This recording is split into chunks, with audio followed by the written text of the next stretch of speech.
That's his baby. Anyway, so tonight we have a very special guest with us this evening. From Bryn Mawr College, Professor Kelly O'Donnell. She will be doing a presentation called "Married to Medicine: The Surprising Story of Doctors' Lives in American History." And everyone, I turn it over to Professor O'Donnell. Thank you. Okay, thank you for coming and for your patience. And hopefully you can see this, and gradually we'll be able to see more. I'm excited really to share some of this work with you. But I guess I want to start by telling you a little bit about how I came to be doing this project. So I'm a historian of American medicine, usually the 20th century, and I focus on women's relationships with healthcare, both figuratively and now literally with this project. So slide, please. Okay. So when I was in grad school, I was researching a dissertation around the history of the birth control pill. I became super interested in this woman here on the slide, if you can see her, a journalist named Barbara Seaman. Has anyone who's not my students heard of her before? Yeah, a couple. Okay. So she's got a weird name. She was most known in the 60s and 70s for her writings about oral contraceptives and the dangers of hormone-based drugs for women. She wrote a book in 1969 called The Doctor's Case Against the Pill, which helped kind of kickstart a series of congressional hearings about the safety of the pill. And that kind of ultimately led to some debates and changes around FDA mandating some new kind of patient disclosure documents. So like if you've ever gotten a prescription for birth control pill, you know, the kind of long packet with all sorts of technical details and information, right? So that's the story that I was working on. And it's the subject of my first book, which I'm still finishing, hope to be wrapping up very soon. But what was really fascinating to me was that even as Barbara Seaman became a really notorious kind of critic of doctors and the medical profession, she literally wrote a chapter of her next book, Free and Female, that was called Liberate Yourself from Your Gynecologist. Even despite all of that and being kind of known as a doctor basher of sorts, she was married to a doctor. His name was Gideon. He was a psychiatrist. So they even authored their... I think it's up there somewhere. Her third book was co-authored with him, Women in the Crisis and Sex Hormones, in 1977. Slide. So, in fact, as I came to realize, she had kind of gotten her entire start by being a doctor's wife. She got her start certainly in journalism that way by co-authoring sort of pop psychology articles with him in women's magazines like Brides up there, the Ladies' Home Journal. They had columns in both, later also syndicated newspaper columns. Fun fact, she was also Joyce Brothers' I think first ghostwriter for her long-running column in Good Housekeeping magazine. But I noticed that there were just all of these really interesting ways that she was kind of leveraging his credentials and expertise and kind of moving in medical spaces and quasi-medical spaces by being a doctor's wife. So I couldn't really ignore that dynamic if I was looking at her career for my research on the pill. I could tell from at least my perspective that it seemed like in that moment in the 60s and 70s, one that I didn't really recognize quite as a young millennial woman, I could tell that that identity, the being a doctor's wife or being married to a doctor, meant something that I couldn't quite grasp. So it raised some pretty basic questions, if you can read them. I have some little icons up there. Some basic questions that seem silly, but I'm still grappling with. So what did it mean to be a doctor's wife, socially and culturally? How did that change over time? Naturally, I went looking for like the history of medicine book about doctors' wives, like secondary sources. My colleagues, who are fantastic, have not written such a book, unfortunately.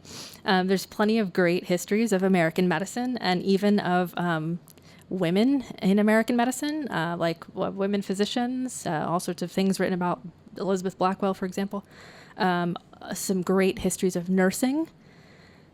But it's incredible how completely and wholly absent the wives of physicians are in the field that I've been trained in. Slide. Just a picture there of a famous doctor and his wife, Michael DeBakey and Diana DeBakey. Wives are there in these histories. But these are all histories that are construed as histories of a profession, and therefore there is a sort of obvious public-private split that emerges from here, and that distorts kind of what's going on and what gets picked up by historians. So now here I am writing a book on doctors' wives. Next, please. So what can doctors' wives tell us about the history of medicine if we go looking for them? Ultimately, I kind of want to argue that doctors' wives weren't just solely domestic partners or passive observers of this profession, but in fact were, in a sense, co-creators of the modern medical profession, including in some ways, basic infrastructures, the profession's public image, its authority, and even in terms of the politics of healthcare. Big claims, I know.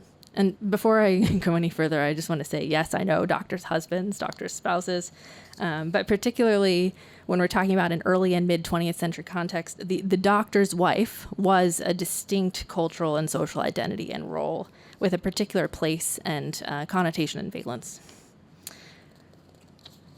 So one really neat side effect, though, if you are writing their history, is if you trace them kind of from the early 19th century through the present in a sort of grand scale sort of way, you also get the opportunity to pick up on some really profound changes in the history of the profession, as well as in American society itself. So thinking about the rise of women in the workforce over American history, who may be doctors and may have a doctor's husband at home, or even more fundamental things like bigger changes in the institution of marriage, tracking alongside this, right? So queer domestic partnerships, later gay marriage, right? I pick up all of this in my story as well. So I'm tracking all of those things, but I'm zeroing in on the kind of unique identity of the doctor's wife as my organizing principle here.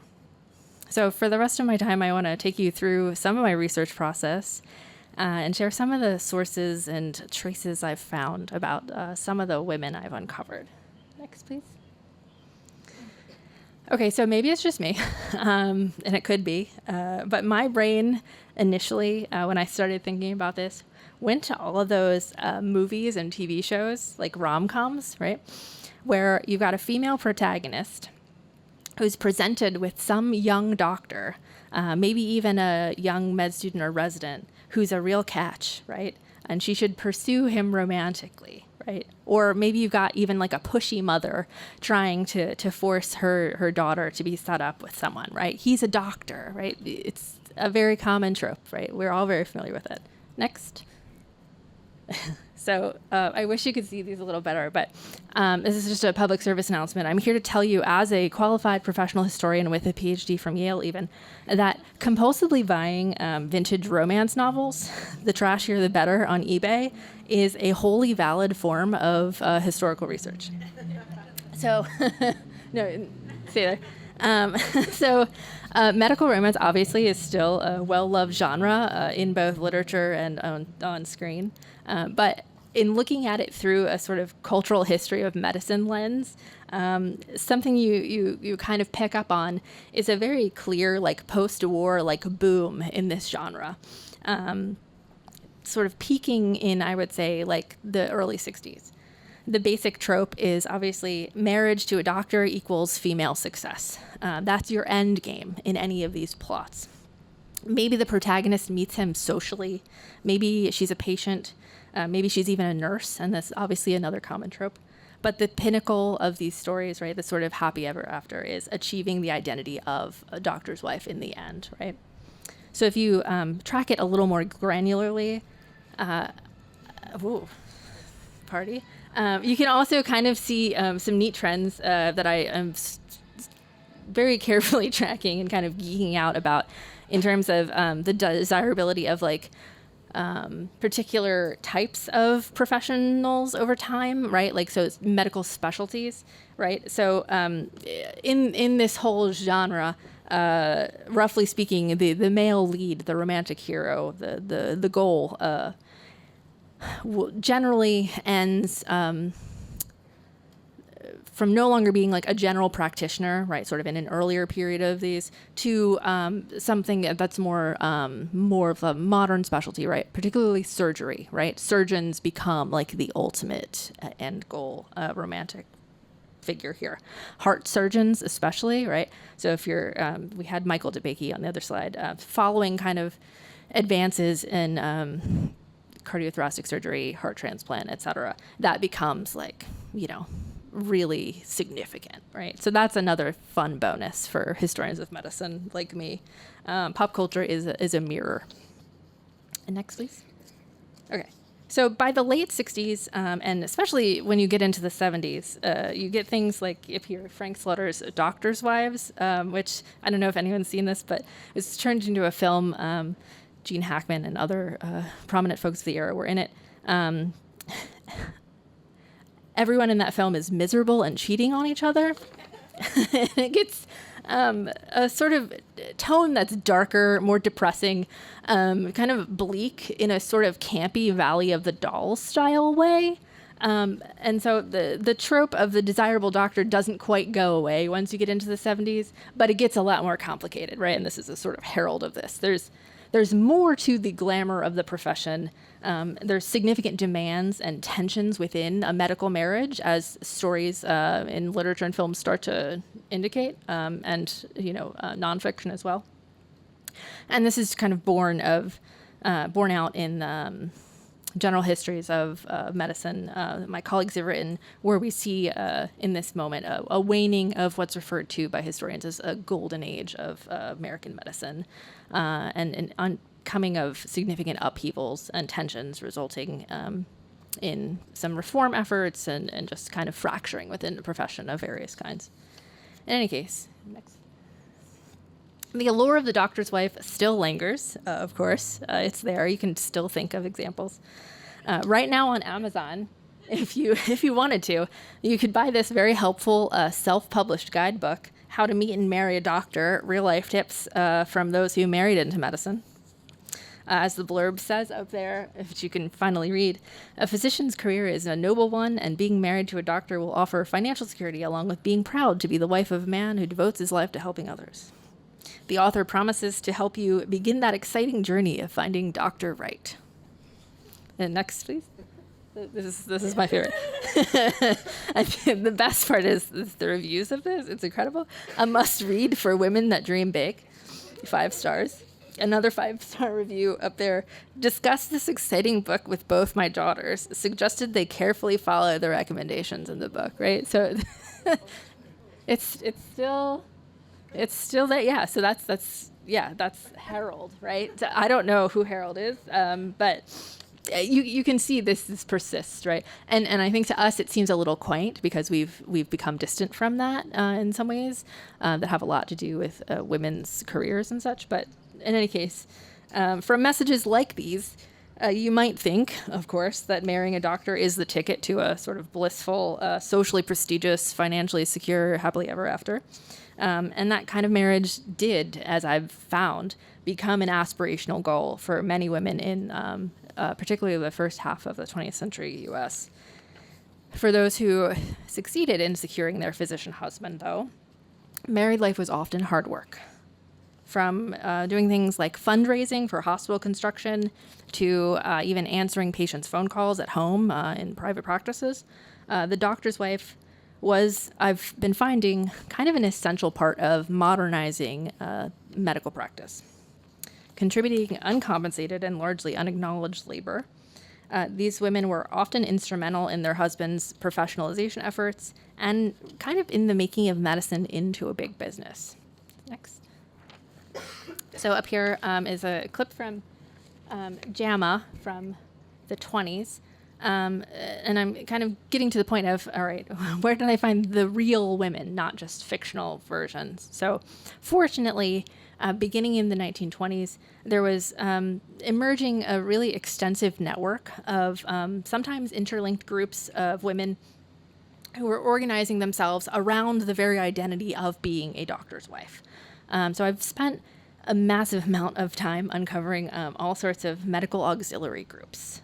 So the mid 20th century, really like the 1950s, was like a sort of peak women's auxiliary and peak women's group era.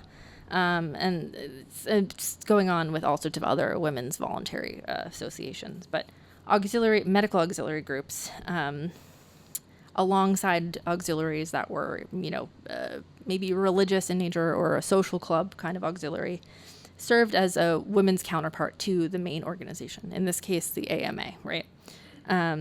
So in the case of medical auxiliaries, the women's auxiliaries were affiliated to state, local, national medical societies and organizations. So here in Delaware County, we have obviously the Delaware County Medical Society. So you would have had the Women's Auxiliary to the Delaware County Medical Society. And Paul, if you have any idea how to trace that group or what became of them, or I don't know. Yeah. I need to figure that out. But in any case, there was, a group that may still be extant in some fashion, right? Although I think the medical society itself, which is a tangent, the modern local medical society has kind of absorbed a lot of the role of what the auxiliaries would have done in this moment. In any case, at the state level, obviously we've got the Pennsylvania Medical Society and the Pennsylvania Medical Society Auxiliary, right? And nationally, the huge and influential Women's Auxiliary to the American Medical Association. There was one for the National Medical Association as well, the Organization of Black Doctors. There were homeopathic groups and so forth, right? Chiropractic auxiliaries, dental auxiliaries, any kind of medical or organizational group had its own counterpart. So the National Auxiliary was founded here in the 1920s, and it was extremely active throughout the 20th century and exists today, in some form at least, as the AMA Alliance, if you've ever heard of that organization. And the great thing about looking at these types of groups, as a historian at least, is that they leave tons of traces behind. Next. So, for instance, I've spent no fewer than 2 entire weeks of my life down at the National Library of Medicine in Bethesda, looking through every single issue ever published of the Bulletin of the Women's Auxiliary to the AMA. Go back. Yes. On the right there. Later known as the magazine MD's Wife on the left. And then in the 70s, it becomes the extremely gender-neutral sounding magazine Facets. And I think it's like the AMA Alliance Today or something like that. Next, please. Okay. So for decades, the National Auxiliary reported on their activities and what they said and what they did in these kind of publications. So they would do things like raise money for scholarships for both med students and nursing students. They organized really elaborate public health education campaigns in their communities. And they served as the AMA's public relations army on the ground, and that's kind of their language, not mine, helping the medical profession influence public opinion on health-related issues and healthcare politics. So they're also, not exaggerating, kind of also responsible for the rise of Ronald Reagan as a national political figure. So next. There he is. No, I'm totally serious. My students know about this already. In the early 60s, when politicians were debating what would ultimately become Medicare, the AMA launched a really innovative campaign to oppose this reform. So it was called Operation Coffee Cup. Has anyone heard of this before? Not my students? No? Okay. So Kennedy had campaigned in part on expanding Social Security to include healthcare in some way, specifically health insurance for the elderly, right? The AMA said, absolutely not. We're not having that. We successfully lobbied to help defeat Truman's proposal for national health insurance in the late 40s. We're not having someone interfering with our businesses. Like, no, this is a terrible idea.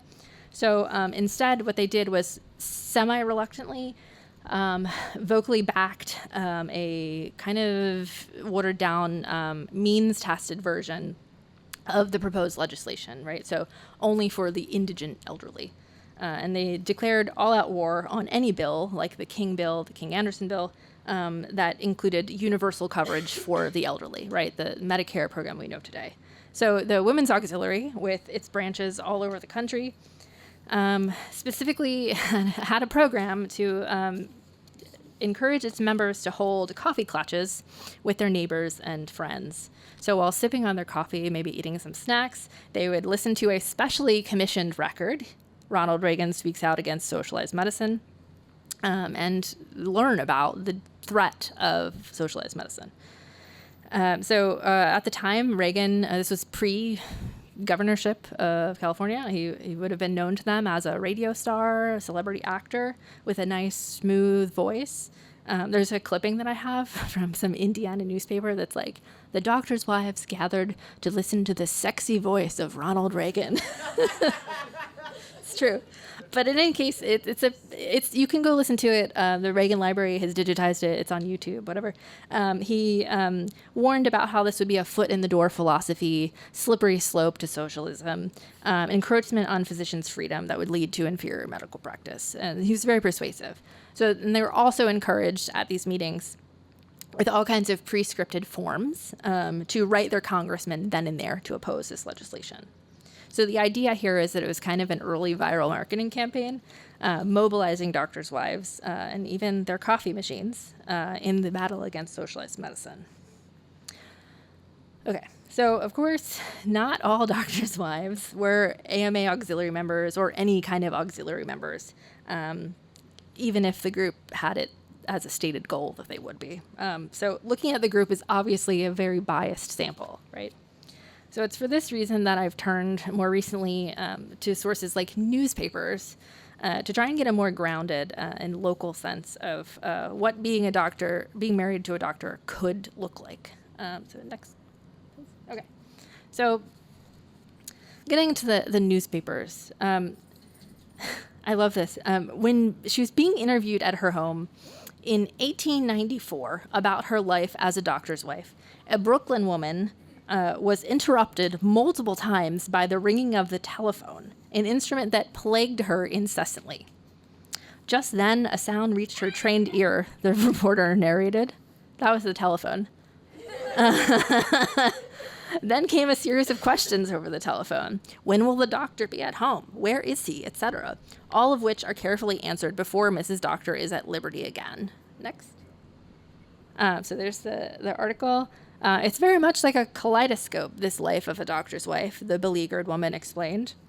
You'll just get something nicely started when from here or there comes a call that brings things to a standstill, just at an important moment. And then it has to be begun all over again. Poor lady. Next, please. So throughout the 19th century, really, and sometimes in the early 20th, the doctor's wife was often subsumed into healthcare labor as a de facto secretary, practice manager, sometimes nurse, right? And this is at a moment when all of those roles are coalescing into kind of modern professionalized versions, right? So this is the rise and kind of expansion of professional nursing, allied health professions, et cetera. As historian Kim Nielsen has observed in her biography of doctor's wife turned Dr. Anna Ott, I think it's called Money, Marriage, and Madness. It's an excellent book. Medical and domestic practices often were commingled. So this had implications for both spouses. As the wife of Dr. Mice, Anna, quote, would have worked as receptionist, nurse, and surgical assistant and would have helped to maintain his proper medical supplies, perhaps even manufacturing medicines, whatever Jonathan needed. And this is, she's talking about the 1840s and 50s here. Next. But my favorite is the telephone. And the answering of the telephone well into the 20th century became such a ritual for doctors' wives that Ellen Firebaugh, author of previously a book called The Physician's Wife, named her 1912 follow-up book The Story of a Doctor's Telephone Told by His Wife in 1912. Okay, so this is a local historical society. I'm sure you're interested in some local flavor. So in preparation for this talk, I was looking at the Delco Times. Okay, next. So here's recent headline, right? So in honor of the tragic and frankly immoral closures of Crozier Hospital and Taylor Hospital, I wanted to kind of get into the weeds about this a little bit. Next. So I went looking for local auxiliary women in history. His is the early instance that I could find, at least in my quick research, in my perusal of the Delaware County Times, or as it was then called, the Chester Times still. December 1934, the Women's Auxiliary to the Delaware County Medical Society met on Thursday evening at the Elwyn Training School to hear Dr. Bertha Harmon, physician and psychologist, discuss in a most entertaining fashion the subject of personality and psychology of clothes. The meeting was well attended by a representative group of doctors' wives. So that's cute, but only really notable insofar as the earliest I could find back. Next. A lot of the clippings that I found seem on the surface like it's just a fun social club, right? Maybe a little silly, a fashion show, a sherry party, but it's deeper than that ultimately. So next, please. So a Mardi Gras dance. But so here in 1954, the Inquirer is reporting on this upcoming Mardi Gras dance. It's exciting. The Doctors' Wives Committee of the Fitzgerald Mercy Hospital, Darby, Pennsylvania, are holding their annual Mardi Gras dance and party at the Marion War Tribute House. The proceeds of this event are for use in the vast expansion program presently underway at Fitzgerald Mercy Hospital. Right? So they're fundraising events, right? Just keep this in mind. Next. A couple of months later, they also reported Gala Hospital Lawn Fete to aid building fund. It was, quote, a major event, the second annual Lawn Fete. Proceeds from the event, which is the largest single fundraising project in the history of the hospital, will go to the building fund, which only recently completed a $3 million expansion and improvement program. The program went on for 3 whole days and included 27 booths, all volunteer run. Oh, is that my phone? Or is this? Oh, I'm sorry. Just ignore it. This included, of course, doctors' wives who ran a special surprise booth, as well as various other community members who got involved, as they would often do in these events. Next. Okay. So it actually seemed to me, looking at this stuff, that perhaps the doctors' wives over at Fitz may have gotten some inspiration from Crozier, where that same spring, the Crozier Doctors' Wives group was busy planning for their 7th annual lawn party fundraiser. So they had the hospital flower shop with its own booth. They had potted plants for sale. They had the sweet shop with its own booth. The Doctors' Wives group raised some initial money for themselves so that they could equip their booth by holding equip their booth with things, I presume, to sell, by holding a bake at the hospital and a cocktail party at the Ukrainian Hall. Okay, one more example. Go ahead. Okay, so I'm from Ridley, and I have some, very strong feelings about it. So it's not just Crozier closing, but Taylor Hospital in Ridley Park. So if we turn back the clock to 1957, we see here in this clipping some new construction and renovations being done at Taylor Hospital. As this Chester Times article reported, Mrs. Barton Jr., president of the Doctors' Wives Auxiliary, said that plans were nearing completion for a hospital benefit to be conducted early next year. A supper to aid the hospital was recently conducted at the home of Dr. and Mrs. William Erb. Mrs. A.J. Beaker was chairman. And of course, they also had a hand, of course, in planning the annual Mayfair, another annual fundraising event. So, go ahead. As we've seen just a suggestion of in these clippings, doctors' wives were contributing in a really real, tangible, and often financial way to the building and sustaining of these institutions that we know and are vexed by. Particularly things like community hospitals when you drill down at that granular local level. And there are benefit events that raised funds for things like a new hospital wing or adding air conditioner units. or in their volunteering of man hours, doing things like running the gift shop or a hospital thrift store. And that's really also just thinking about the mid 20th century hospital centric kind of style of practice, right? That's just one element here. So next, just for some color, that's a Hahnemann yearbook page. So I've been thinking about a new question that arose with all of this. That's kind of inspired by a Swedish author, Katrin Markal, who posed the question, who cooked Adam Smith's dinner, right? A story of women in economics. How do we account literally for these efforts? I don't know. If anyone's an economist, I would love to literally do the accounting. It's not, I'm finding, that doctors' wives have somehow been written out of the history of the medical profession. It's that they, as invisible, helpful spouses, were never written in because they were taken for granted the entire time, right?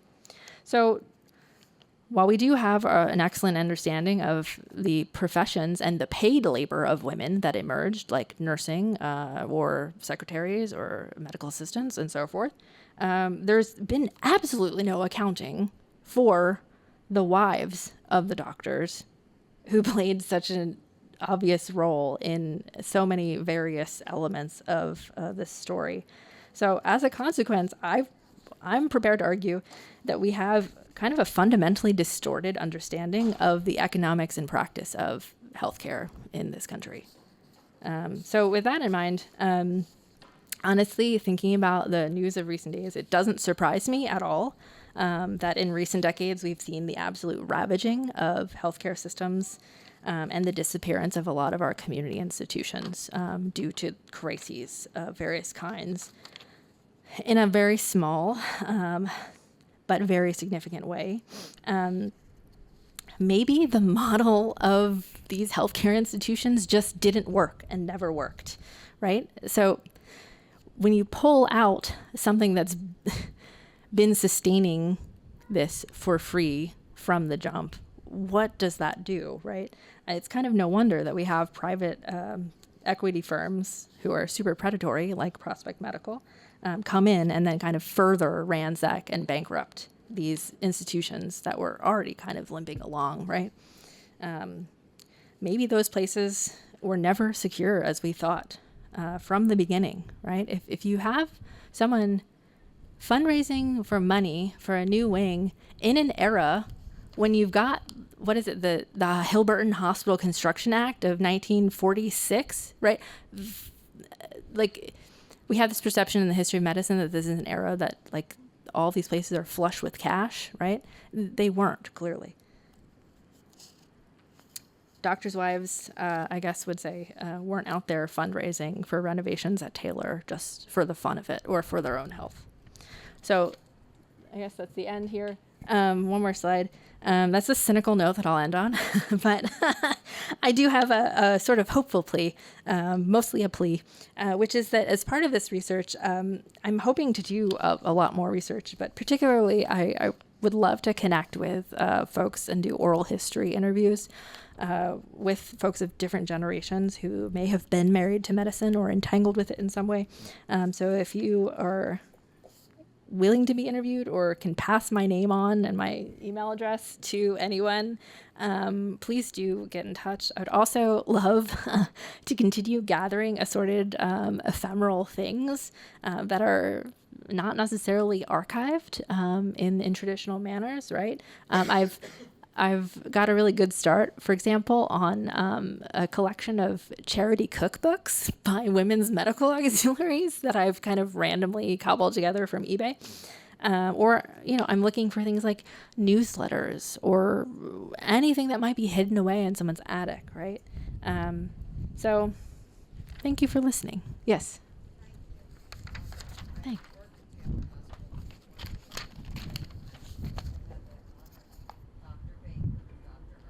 Oh, nice. That's a common trajectory.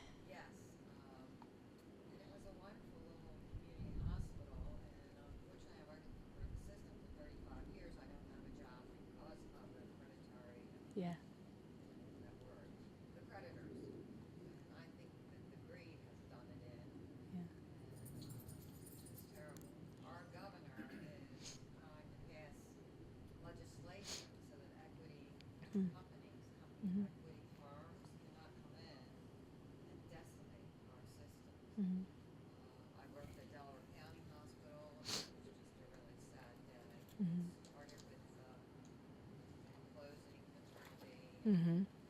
It's just been terrible, and I worry it's a desert out there when that closed Mm-hmm. for healthcare, and now what's going to happen? I don't know. I have no idea either. And honestly, I think it's like the most tragic possible ending to this history, right? It's like what emerges after kind of this moment passes and a couple decades on, right? Oh, it's decimation by greed. Great, right? Which stands in such stark contrast to like the community investment, right?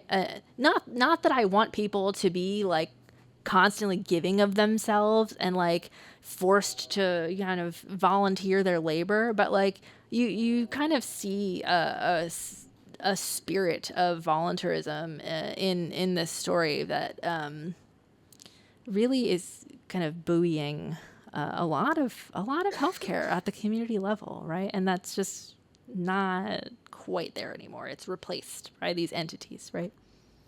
Yeah. Thank you. Yes. I enjoyed your subject and your lecture. Thank you. Thank you. I don't know if it would help in any way. The Women's Board is still very active at Bryn Mawr Hospital, Mm-hmm. and probably the sister mainline, the real mainline health hospitals of Paoli and Lankenau. Yeah. But I definitely know that Bryn Mawr, the Women's Board is very active. Now, it's a little bit of doctors' wives, but also mainliners who believe in giving back both financially and in person. Yeah. I don't know if they would help. No, absolutely. No, I have a list, right? I for sure want to reach out to them. What's interesting about women's board type groups is starting in like the second half of the 60s, these women's auxiliary groups become kind of more like women's social clubs, right? Because changes in the medical profession itself, changes in kind of women's expectations of like their like professional and public identities are afoot, and there aren't enough kind of self-identifying doctors' wives who have enough time on their hands to sustain these groups. So they do kind of merge with these like general women's club things. So there are plenty of auxiliaries and women's boards and all sorts of folks who are still to this day volunteering and doing things behind the scenes for local institutions. And I absolutely need to connect with them. You're 100% right. I always drive by the Bryn Mawr Hospital thrift shop when I'm like, commuting. And like, I'm always like, oh, right. Like, they were founding these thrift shops for like fundraising purposes as well. And like, all these charity things, right? Like, so my mind is just totally buzzing with a list of people I need to contact and places to go. So thank you. That's a good reminder. Jefferson's Women's Yes. has a thrift shop in Arden. Yes, they do. Yes. I used to teach at Jefferson. Yeah. Yeah. The Bryn Mawr thrift shop is where the FBI burglars here in media bought all of their outfits. Oh my God, really? Oh my God, yes. Is this a crossover episode? Oh my God. So there was an FBI office around the corner from here. Local activists broke in. That's how we. Oh my God. What year was that? 71. Okay. Yes. You can take a little walk, like a block up. There's a PA like history marker. On Yeah. the sidewalk. Yeah, I guess this crew up here are my students from Bryn Mawr in my local history seminar. So They were spying on Yeah. Swarthmore and Bryn Mawr. But that's no, that's fantastic detail. I love that. So there's also, I can't remember her first name. The last name's Nixon. I think Margaret Nixon. She was a doctor's wife from Haverford who wrote all of like General Hospital and all my. Oh. Yeah, Agnes Nixon. Yeah. Have you read? So like, there's Barbara Ehrenreich, who's like a socialist writer. One of the examples she uses for the ways that social movements like feminism sort of proliferated in a world that is getting more and more expensive is the decline of the doctor's wife. So the doctors were more and more encouraged to marry other doctors and collect all of that money. Well, so I don't know that I necessarily agree with that actually, because first of all, I'm mad at Barbara Ehrenreich because she was mean to me. No, so she had been a friend and activist associate of Barbara Siemens in the 70s, and they were doing all their feminist health stuff. And so when I was researching my dissertation, I was up at the Schlesinger Library at Harvard, where Barbara Siemens' papers are, as were the Barbara Ehrenreich papers. But the Ehrenreich papers were closed, and you had to ask her directly for special permission to even look at anything. So I emailed her and was like, dear Miss Ehrenreich, can I look at the... I saw that, like, in the finding aid, it says you got some letters, some correspondence with you and Barbara Seaman. I'm writing about her. And she was like, oh, no, there wouldn't be any letters. We only ever talked on the phone. No, you can't look at my paper. But I also think that, so I've done a lot of research at the Drexel Legacy Center, which is a Drexel Med, which is the sort of combination of both Hahnemann and women's med historically, right? So the repository of all that. So I've looked at a ton of alumni records from women's med. And my sense, and I think this is borne out in actual data, my sense is that women physicians disproportionately married male physicians, right? So in the 70s, when you have the exponential rise due to admissions changes and advocacy and stuff of women going into medical school, that's just kind of like the natural trend. So like she's right, but also like she's not a historian, right? So like she's not super right. An aggressive social. Well, also she has an agenda, yes. So, Paul, you have a question back there? Yeah, I was actually curious, going off that, talking about how especially in the later half of the 20th century, women had much more opportunities to enroll even and become, pursue a career as being a doctor. How often, like, did you find that the women who became doctors, like, so if they came from a generation where perhaps their mothers were in these auxiliary groups, like, did they also form like women doctor auxiliary groups or women groups specifically as women doctors to record or drive or anything like that? Well, so I think first of all, there's a lot of things going on in the answer to that question. One of them is it depends on exactly which moment in time you are, right? So if you're kind of at a moment in time when it's still kind of like oh, like a lady doctor, right? Like women physicians were like sometimes like kind of put to the side like with the wives, like at like conferences and these kind of like smoke-filled rooms. Like you just go off with like the women's auxiliary, right? So there's kind of like a tension there sometimes.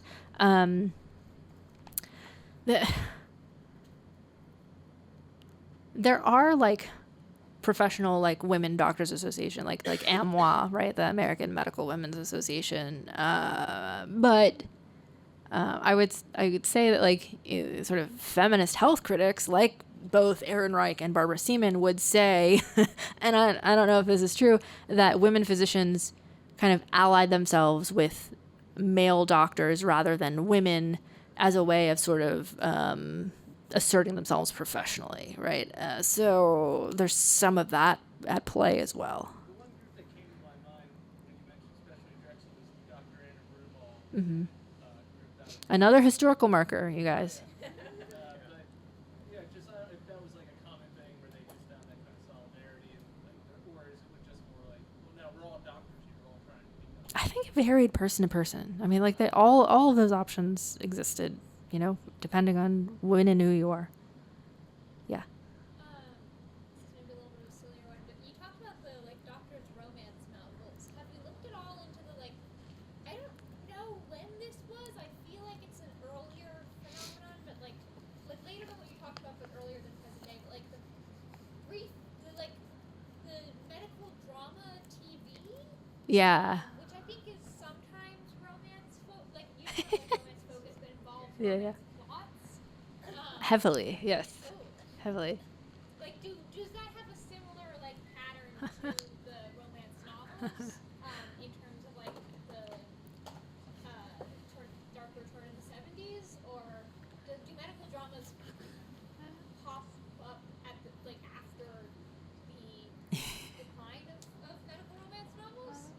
Asha, do you have an answer to that? Did you do the reading for tomorrow yet? No, I know. Sorry. No, I'm taking her. She's also in a class that I teach, which is meeting tomorrow because it's a Tuesday-Thursday class called Media and Medicine in Modern America. So like, so also like today, like tomorrow's class is literally TV doctors, where I'm like going to like talk to them about like doctors on TV. Yeah. So, exactly. So.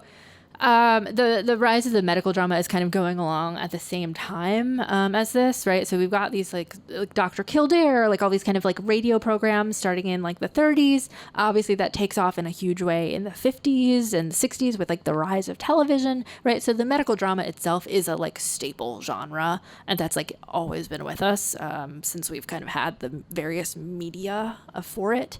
I would say that media scholars who have looked into it more than I have kind of pointed to, I guess, really like post 1970s, particularly the 90s, as a moment when like doctors as fictional characters like on TV and in film, etc., become like just like more flawed and more complex, right? So it's kind of culminating in a House MD like sort of like anti-hero like thing, right? That like says something about like the state of the profession and people's attitudes towards it, right? But like there's always romance, right? Like like it's like such a popular trope that like people are going to keep watching, people are going to keep writing, like, and it's also a useful plot device to like come up with all kinds of like zany stories. So it's just ever present. Yeah. Yes. I don't know how to turn this into a question, but like it seems like in doctor's wife content or fiction, doctors' wives go from being like unpaid staff to like drug addicted housewives. Yes. Yes. And that seems to track with like the professionalization of nursing and office work. So, okay. So what's happening here, and this will also vary depending on like the type of doctor's wife couple, and like where it's happening. So you get the persistence of like the like we're in this together, like let's like make our like community healthier together. We're with like things that are set like in the country, in like rural settings, right? That kind of continues much longer. But fundamentally what's happening for most of America and also in the fictional world is over the course of the 20th century, you see an increasing and gradual and then total separation of your work life and your life as a doctor in the hospital, in your shared group practice office, versus like this firewall between that and your home life, right? So in a very real way, changes of the profession are kind of like sidelining the doctor's wife at the same time that like women are kind of getting into their own like professional and like public lives. So yeah, like so I showed the Frank Slaughter in the movie adaptation. My favorite illustration of this that I've used in like other talks is in the early 70s, Michael DeBakey, who's the acclaimed heart surgeon, right, working on, grafts and eventually transplants and stuff, flying all over the world. There's this really evocative profile of his wife, Diana, who I showed the picture of, where this journalist is like, oh, like, a day in the life of Diana DeBakey. And like, she's all alone. Like, he's at the hospital 24/7. He comes home and she like forces him to like eat a can of soup. Like, like it's like this bleak, miserable life. And the kind of punchline, I have a sick sense of humor of this in my talk, is always, here's this editor's note at the end that says, tragically, as this was going to press, Diana DeBakey died of heart failure. Right? Right? So that's like my kind of example of like the distancing that's happening, right? Like he's going away and doing his doctor thing. Meanwhile, your wife is at home dying of heart failure. You are literally the world's preeminent heart doctor. What? Right? But that's happening then. Yeah. Anyway. Yeah, no, it's very sad. Yes. Could you talk a bit about, you mentioned that you're writing a book about this topic. Would you like to mention about that? About like the same idea?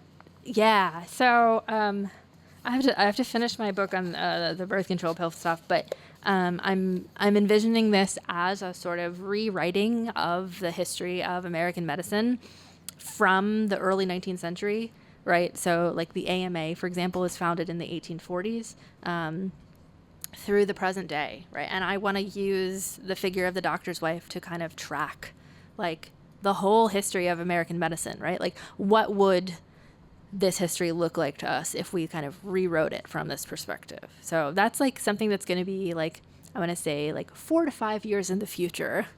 I will get back to you, and maybe Paul will send out an email to people being like, hooray, it's here. But yeah, set a reminder. Yes. Yes, Ben. I'm wondering, like, in your tracing of, I'm still hung up a little bit on the doctor's wife romance novel stuff. I can bring some into class. Yeah, it's fine. What I'm wondering is actually, like, what There are puppets. Sorry, we can get into that. what I was wondering is what, if anything, kind of replaced the doctor as the aspirational marriage figure in, Oh, that's a good question. or maybe nothing did. Maybe it still is the doctor. I don't really know. I think the doctor is still like women's problematic fave. Like that's like it's gonna be rough, especially in like the training process and like whatever. But like I think that's still the goal, is like a sort of functional medical practice, like one that like isn't like too right, like maybe I don't know, maybe lawyers. I don't know. I think it's still the doctor, right? Like just become the doctor, right? There's like an image on that slide that's like, I became the doctor you wanted me to marry, right? Like it's a different perspective, but there has been a lot of ink spilled about like the issue of like women like my age and younger who like are no longer like willing to like marry people who have like lesser educational credentials than them, right? So it's like, I don't know. It's a weird rebalancing. I don't know. Look, what's like, pick up like any random like top selling romance novel or go see a film, and like what's the like male love interest do? I think it's a guy that doesn't have a job. Maybe he's an influencer. Architect. An architect? Disproportionately. Architects? Architects. They're broody. I think it's actually like the fantasy billionaire who like runs some company vaguely and like doesn't impinge on his ability. What morals break? Right, exactly. Yeah. Chelsea said finance. Finance. Yeah. I think it's still very. Yeah, it is. It's money. Yeah. I think there is still a trope in, like, this is going to sound bad. I'm Jewish. I think it's. No, literally. I think it's still a Marry a doctor or a lawyer. Yeah, no. I think it's still a trope in Jewish. No, for sure. Okay, Yeah. great. Another thing in common. Well, so what's interesting is like in this moment, this is very much a like second generation immigrant story that's playing out, right? Yeah. No, but it's still going. It's No, still it's going. it's eternal generations. Yes. Okay. Any other questions? We good? Okay. Well, thank you. Great questions. Thank you all.